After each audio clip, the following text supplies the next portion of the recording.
Hi friends, ಎಲ್ಲರಿಗೂ ಸ್ವಾಗತ ಸುಸ್ವಾಗತ. ನಾನು ಇವತ್ತು ನಿಮ್ಮೆಲ್ಲರಿಗೂ ಕಡಲೆಪುರಿ ಎಗ್ ಫ್ರೈಡ್ ರೈಸ್ ಕೊಡ್ತಾ ಇದ್ದೀನಿ. ಬನ್ನಿ ಹೆಂಗೆ ಮಾಡೋದು ಅಂತ ನೋಡ್ಕೊಳ್ಳೋಣ. ಮೊದಲಿಗೆ ಅದರ ಇಂಗ್ರೀಡಿಯೆಂಟ್ಸ್ ನಾ ಇಲ್ಲಿ ಒಂದು ಸ್ವಲ್ಪ ಈರುಳ್ಳಿ ತೊಗೊಂಡಿದ್ದೀನಿ. ಈರುಳ್ಳಿ ಅರ್ಧ ಭಾಗದಷ್ಟು ಟೊಮೊಟೊ ತೊಗೊಂಡಿದ್ದೀನಿ. ಒಂದು ಸ್ವಲ್ಪ ಬೀನ್ಸು, ಕ್ಯಾರೆಟು, ಗೆಡ್ಡೆಕೋಸು ಮತ್ತು ಒಂದು ಸ್ವಲ್ಪ ಕ್ಯಾಪ್ಸಿಕಮ್ ತೊಗೊಂಡಿದ್ದೀನಿ. ನೀವು ಬೇರೆ ಯಾವ ತರಕಾರಿ ಬೇಕಾದ್ರೂ ಹಾಕೋಬೋದು ಇದಕ್ಕೆ. ನೆಕ್ಸ್ಟ್ ನಾ ಇಲ್ಲಿ ಬೆಳ್ಳುಳ್ಳಿ ತೊಗೊಂಡಿದ್ದೀನಿ, ಒಂದು ಸ್ವಲ್ಪ ಶುಂಠಿ, ಒಂದು ಸ್ವಲ್ಪ ಕಾಳುಮೆಣಸು, ಒಂದು ಸ್ವಲ್ಪ ಹಸಿಮೆಣಸಿನ್ಕಾಯಿ ತೊಗೊಂಡಿದ್ದೀನಿ. ಫಸ್ಟ್ ಇಷ್ಟು ಇಂಗ್ರೀಡಿಯೆಂಟ್ಸ್ನ ಪೇಸ್ಟ್ ಮಾಡ್ಕೋಬೇಕು. ನೆಕ್ಸ್ಟ್ ನಾ ಇಲ್ಲಿ ಒಂದು 5 ಮೊಟ್ಟೆ ತೊಗೊಂಡಿದ್ದೀನಿ, ಒಂದು ಸ್ವಲ್ಪ ಎಣ್ಣೆ, ಒಂದು ಸ್ವಲ್ಪ ಅಚ್ಕಾರದ ಪುಡಿ, ರುಚಿಗೆ ತಕ್ಕಷ್ಟು ಉಪ್ಪು ಮತ್ತು ಕಡಲೆಪುರಿ ತೊಗೊಂಡಿದ್ದೀನಿ. ಫಸ್ಟ್ ಇಷ್ಟು ಇಂಗ್ರೀಡಿಯೆಂಟ್ಸಿಂದ ಒಂದು ಸೂಪರ್ ಟೇಸ್ಟ್ ಎಲ್ಲ ಡಿಶ್ ಮಾಡೋದು ಕೊಡ್ತಾಯಿದ್ದೀನಿ. ಬನ್ನಿ ಹೆಂಗೆ ಮಾಡೋದು ಅಂತ ನೋಡ್ಕೊಳ್ಳೋಣ. ಮೊದಲಿಗೆ ಇಷ್ಟು ಇಂಗ್ರೀಡಿಯೆಂಟ್ಸ್ನು ಒಂದು ಪೇಸ್ಟ್ ಮಾಡ್ಕೊಂಡ್ಬಿಡೋಣ. ನೋಡಿ, ನಾನಿಲ್ಲಿ ಈ ರೀತಿ ತರಿಯಾಗಿ ಇದನ್ನು ಪೇಸ್ಟ್ ಮಾಡ್ಕೊಂಡು ಇಟ್ಕೊಂಡಿದ್ದೀನಿ. ಮೊದಲಿಗೆ ನಾ ಇಲ್ಲಿ ಒಂದು ಬಾಣಲೆಗೆ ಒಂದು ಸ್ವಲ್ಪ ಎಣ್ಣೆ ಬಿಡ್ಕೊತಾ ಇದ್ದೀನಿ. ಒಂದು 4ರಿಂದ 5 ಟೇಬಲ್ ಸ್ಪೂನ್ ಎಣ್ಣೆ ಹಾಕೊಂಡಿದ್ದೀನಿ ನಾ ಇಲ್ಲಿ. ನೆಕ್ಸ್ಟ್ ನಾ ಈಗ ಇದಕ್ಕೆ 1 ಟೀ ಸ್ಪೂನ್ ಆಗ ಸಾಸಿವೆ ಹಾಕೊತಾ ಇದ್ದೀನಿ. ಸಾಸಿವೆ ಸಿಡಿಬೇಕು. ಸಾಸಿವೆ ಸಿಡಿದ ನಂತರ ಇದಕ್ಕೆ ಒಂದು ಸ್ವಲ್ಪ ಜೀರಿಗೆ ಹಾಕೋಬೇಕು. ಜೀರಿಗೆ ಜಾಸ್ತಿ ಹಾಕೊಳಕ್ಕೆ ಹೋಗ್ಬಾರ್ದು. ನೆಕ್ಸ್ಟ್ ಒಂದು ಸ್ವಲ್ಪ ಹಿಂಗೆ ಹಾಕೊತಾ ಇದ್ದೀನಿ ನಾ ಇಲ್ಲಿ.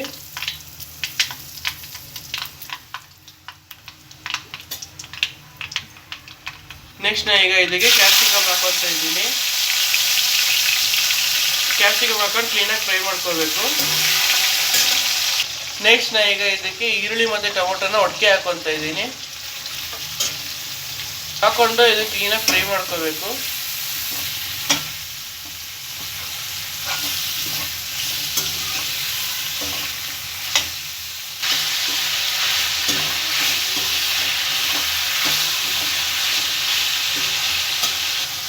ಈಗ ಈರುಳ್ಳಿ ಟೊಮೊಟೊ ಅರ್ಧ ಭಾಗ ಫ್ರೈ ಆಗಿದೆ. ಇದು ಅರ್ಧ ಭಾಗ ಫ್ರೈ ಆದರೆ ಸಾಕು. ನೆಕ್ಸ್ಟ್ ಈಗ ಇದಕ್ಕೆ ಕಟ್ ಮಾಡಿಕೊಂಡಿರೋಂಥ ತರಕಾರಿಗಳನ್ನ ಹಾಕೊಂಡಿದ್ದೀವಿ.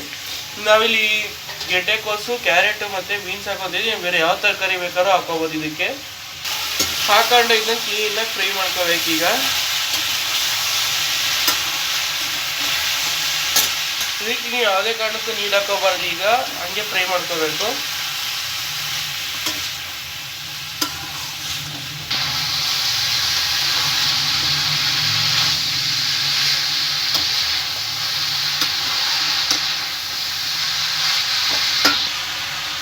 ಈಗ ಈ ತರಕಾರಿ ಅರ್ಧ ಭಾಗ ಬೆಂದು ರೆಡಿಯಾಗಿದೆ.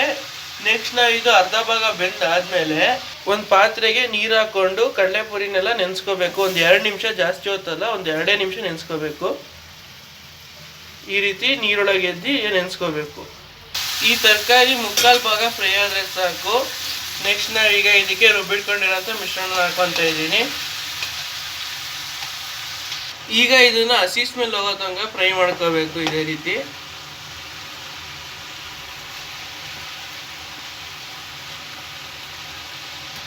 ಆಗಲೇ ಹಸಿಮೆಣಸಿನ್ಕಾಯಿ ಮತ್ತು ಮೆಣಸು ಹಾಕಿರೋದ್ರಿಂದ ಒಂದು ಸ್ವಲ್ಪ ಅಚ್ಕಾರದ ಪುಡಿ ಹಾಕೊತಾ ಇದ್ದೀನಿ. ನೀವು ನೋಡ್ಕೊಂಡು ಹಾಕೊಳ್ಳಿ, ಎಷ್ಟು ಬೇಕಷ್ಟು ಹಾಕ್ತೀವಿ ಅಚ್ಕಾರದ ಪುಡಿನ. ನಾವು ಸ್ವಲ್ಪ ಖಾರ ಜಾಸ್ತಿ ತಿಂತೀವಿ, ಅದರಿಂದ ಸ್ವಲ್ಪ ಜಾಸ್ತಿ ಖಾರ ಹಾಕ್ಕೊಂಡಿದ್ದೀವಿ. ನೆಕ್ಸ್ಟ್ ಇದಕ್ಕೆ ರುಚಿಗೆ ತಕ್ಕಷ್ಟು ಉಪ್ಪು ಹಾಕೊತಾ ಇದ್ದೀನಿ ಇಲ್ಲಿ. ನೀವು ಬೇಕಾದ್ರೆ ಆಮೇಲೆ ಟೇಸ್ಟ್ ನೋಡ್ಕೊಂಡು ಉಪ್ಪು ಹಾಕೋಬೋದು. ಈಗ ಇದಕ್ಕೆ ಕ್ಲೀನಾಗಿ ಈ ಥರ ಮಿಕ್ಸ್ ಮಾಡ್ಕೊಂಡು ಫ್ರೈ ಮಾಡ್ಕೊತಾ ಇದ್ದೀನಿ.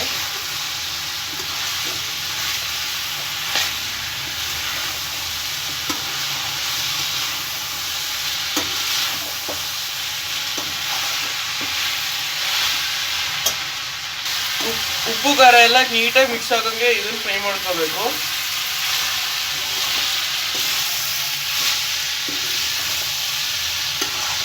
ಇದನ್ನ ಜಾಸ್ತಿ ಹೈ ಫ್ಲೇಮಲ್ಲಿ ಬೇಯಿಸ್ಕೋಬಾರ್ದು, ಸ್ಲೋ ಕುಕ್ ಮಾಡ್ಬೇಕು ಇದನ್ನ ಆದಷ್ಟು. ಅದು ಫ್ರೈ ಆಗ್ತಿರ್ಲಿ ಅಲ್ಲಿವರೆಗೂ ಈ ಕಡಲೆಪುರಿನೆಲ್ಲ 2 ನಿಮಿಷ ನೆನೆಸ್ಬಿಟ್ಟು ಈ ಥರ ನೀರು ತೆಗೆದ್ಬಿಟ್ಟು ಒಂದು ಸಪ್ರೇಟಾಗಿ ಎತ್ತಿಟ್ಕೊತಾ ಇದ್ದೀನಿ. ಈಗ ನೀರನ್ನ ನೀಟಾಗಿ ಈ ರೀತಿ ಹಿಂಡ್ಬಿಟ್ಟು ತೆಗೆದಿಟ್ಕೋಬೇಕು ಇದನ್ನ ಸಪ್ರೇಟಾಗಿ. ಇದನ್ನ ನೀವು ತಡ ಹಾಕೋದಂಗೆ ಅವಾಗ ಈ ರೀತಿ ಫ್ರೈ ಮಾಡ್ಕೊಂತಿರ್ಬೇಕು. ಇದನ್ನ ಲೋ ಫ್ಲೇಮಲ್ಲಿ ಇಟ್ಕೊಂಡು ಒಂದೊಂದೇ ಮೊಟ್ಟೆನ ಹಾಕೋಬೇಕು. ಈ ರೀತಿ ಹೊಡೆದು ಲೋ ಫ್ಲೇಮಲ್ಲಿ ಇಟ್ಕೋಬೇಕು.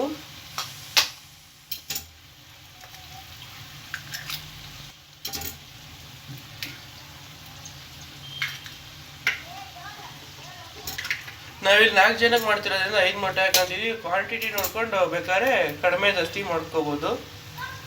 ಈಗ ಇದನ್ನ ಲೋ ಫ್ಲೇಮಲ್ಲಿ ಇಟ್ಕೊಂಡು ಈ ರೀತಿ ಕ್ಲೀನಾಗಿ ಮಿಕ್ಸ್ ಮಾಡ್ಕೊಂಡು ಬೇಯಿಸ್ಕೋಬೇಕು ಮೊಟ್ಟೆನ.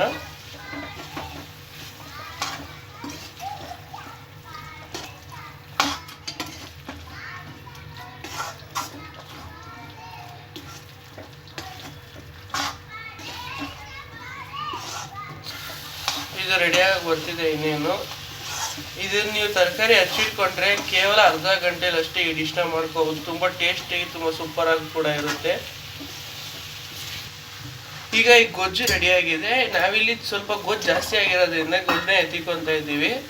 ನೀವು ಬೇಕಾದ್ರೆ ನೀವು ಎಷ್ಟು ಗೊಜ್ಜು ಪುರಿ ತೊಗೊಂಡಿದ್ರೆ ಅದಕ್ಕೆ ತಕ್ಕನ ಗೊಜ್ಜನ್ನ ಹಾಕೋಬೇಕು.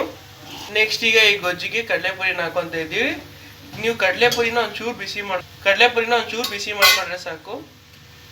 ಈಗ ಇದನ್ನ ಫ್ರೈ ಮಾಡ್ಕೊಳ್ಳೋಣ ಕ್ಲೀನಾಗಿ. ನೀವು ಇದ್ರ ಟೇಸ್ಟ್ ನೋಡ್ಕೊಂಡು ಬೇಕಾದ್ರೆ ಇದಕ್ಕೆ ಉಪ್ಪು ಸ್ವಲ್ಪ ಹಾಕೋಬೋದು ಎಕ್ಸ್ಟ್ರಾ ಬೇಕಂದ್ರೆ. ಈ ಡಿಶು ತುಂಬ ಸೂಪರ್ ಆಗಿ ಟೇಸ್ಟಿ ಆಗಿರುತ್ತೆ. ಕಡಲೆಪುರಿ fried rice, egg fried rice ಅಂತ ತುಂಬ ಅದ್ಭುತವಾಗಿರುತ್ತೆ. ಮನೆಯಲ್ಲಿ ಸರಿ ಟ್ರೈ ಮಾಡ್ಕೊತೀನಿ. ನೆಕ್ಸ್ಟ್ ನಾವೀಗ ಇದಕ್ಕೆ ಒಂದು ಸ್ವಲ್ಪ ಕೊತ್ತಂಬರಿ ಸೊಪ್ಪು ಹಾಕೊಂಡು ಫಿನಿಶ್ ಮಾಡ್ಕೊತಾ ಇದ್ದೀವಿ. ಈಗ ಇದನ್ನ ಕ್ಲೀನಾಗಿ ಮಿಕ್ಸ್ ಮಾಡ್ಕೋಬೇಕು ಈ ರೀತಿ.